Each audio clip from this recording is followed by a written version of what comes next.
Un hombre atado, incapaz de moverse, creyendo que las sombras que ve en la pared son la realidad. Sombras proyectadas por el mundo divino que está detrás de él. Mira, hombre. Es así como el filósofo griego Platón describía al hombre. Los iniciados en las religiones mistéricas creían que podían liberarse de las ataduras y hallar la gnosis, el conocimiento, en su corazón.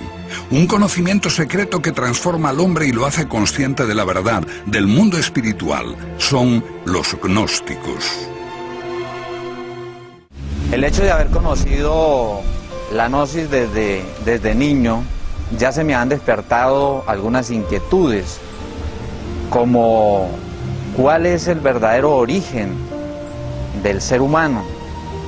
Uno dice el papá y la mamá, pero dentro de ello hay un misterio donde tal vez la misma ciencia se queda en términos cortos para definir la expresión de la vida o la expresión de los elementos de la naturaleza. Entonces esa pregunta que aparece en la filosofía, ¿quién soy?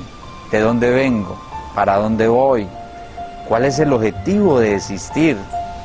Ese tipo de preguntas que aparece como un vacío hace de que uno busque hacia una espiritualidad con el ánimo de poder compensar aquellas partes que no están, dijéramos, con una claridad en uno.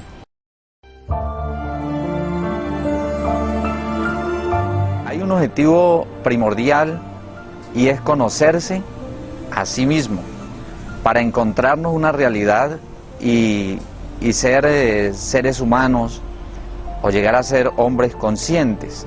Entonces eso ya tendría un objetivo, porque cuando nosotros no nos ubicamos en una realidad de existir, caemos en cierta mecánica de que trabajamos mecánicamente, actuamos mecánicamente, repetimos enseñanzas de una manera mecánica, pero no nos conocemos ni por qué pensamos, ni por qué sentimos, ni por qué actuamos de determinada manera.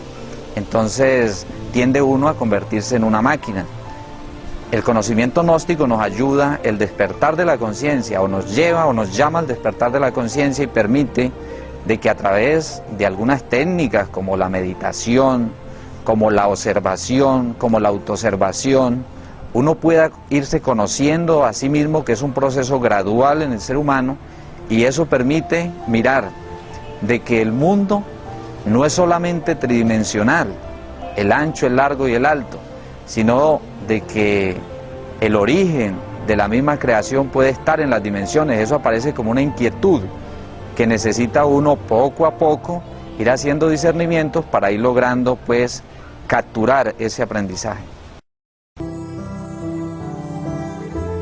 Nos enseñan de que algo divino existe, pero nunca se nos han enseñado de una forma clara esos grandes postulados, por ejemplo, de los griegos, ¿sí?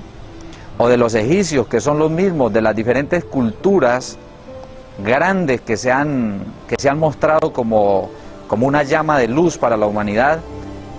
Eso no se nos ha enseñado.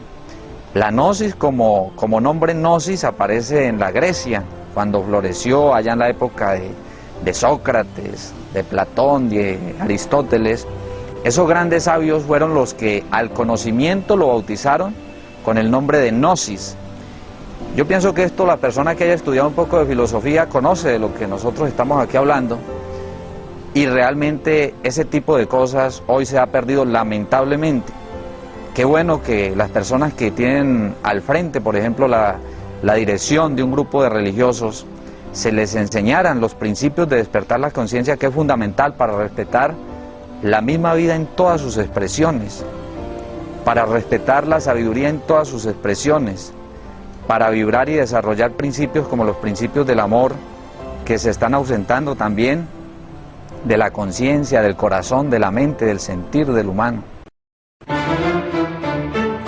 Si analizamos un poco la historia, la gnosis en la época de los griegos, que esos fueron muchos años antes de la expresión misma del gran maestro de la humanidad, o para nosotros la humanidad como Jesús el Cristo, que todos reconocemos. La gnosis en síntesis es conocimiento, ¿verdad? El conocimiento de la gnosis lleva a la persona, al individuo, lo uno a conocerse a sí mismo y hacer una integración con su parte interior. Nosotros denominamos esa parte interior el ser. En otros términos religiosos llamaríamos Dios, ¿verdad?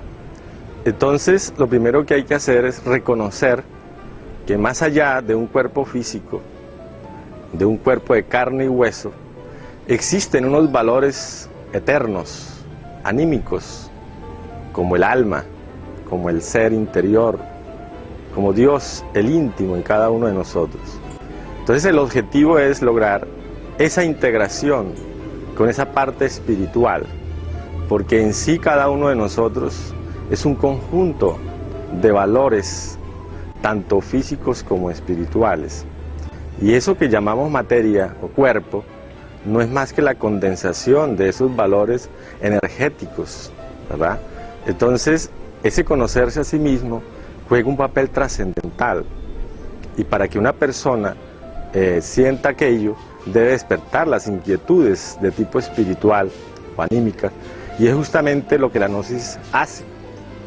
Como conocimiento, a través de diálogos, conferencias, es de que todos nosotros despertemos esas inquietudes espirituales y que aceptemos que más allá de un cuerpo existen unos valores trascendentales.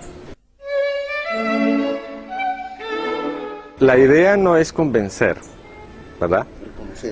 Lo que pasa es que en el ser humano hay momentos especiales en su vida, en un momento determinado siente sus anhelos, porque ellos provienen de esa parte interior.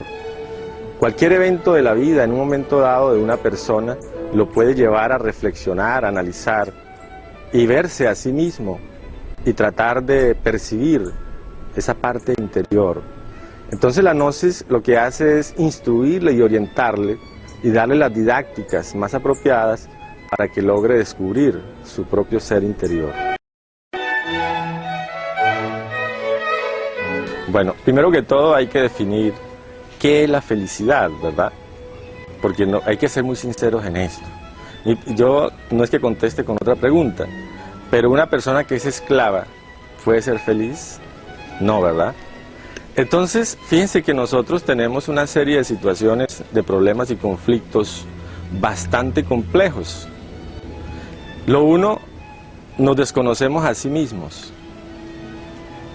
Eso ya es un problema grave, ¿verdad? Dentro de nosotros existen una serie de elementos que no se conocen como yoes psicológicos o agregados psíquicos, y que ellos nos tienen esclavizados porque nosotros actuamos de acuerdo a como ellos quieren, ¿verdad? Entonces, mientras que exista la esclavitud psicológica en la persona, no puede lograr la felicidad. Entonces, yo aspiro a lograr esa felicidad y estoy plenamente seguro que yo la conseguiré el día que logre eliminar esos elementos o agregados psíquicos que me tienen esclavizado a nivel psicológico.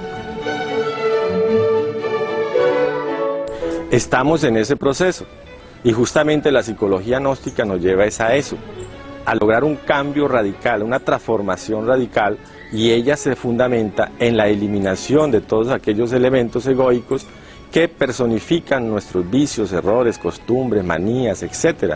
Entonces, ese es uno de los puntos esenciales del gnosticismo, es lograr que la persona, primero que todo, se haga libre de sus propios elementos egoicos que lo tienen esclavizado, sumergido dentro de esos vicios, hábitos, costumbres, etc. Claro, es complicado. ¿Por qué no es difícil?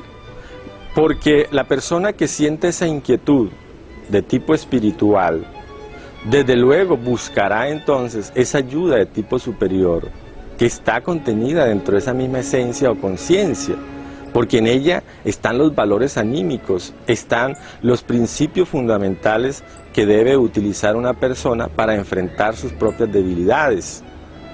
Entonces, la gnosis nos enseña que esos valores de tipo espiritual, trascendental, si nosotros logramos irlos desarrollando, con esos valores podemos triunfar sobre estos elementos egoicos, como digo, que personifican toda esa serie de problemas y conflictos que hoy en día pues se han multiplicado en una forma tremenda, ¿verdad?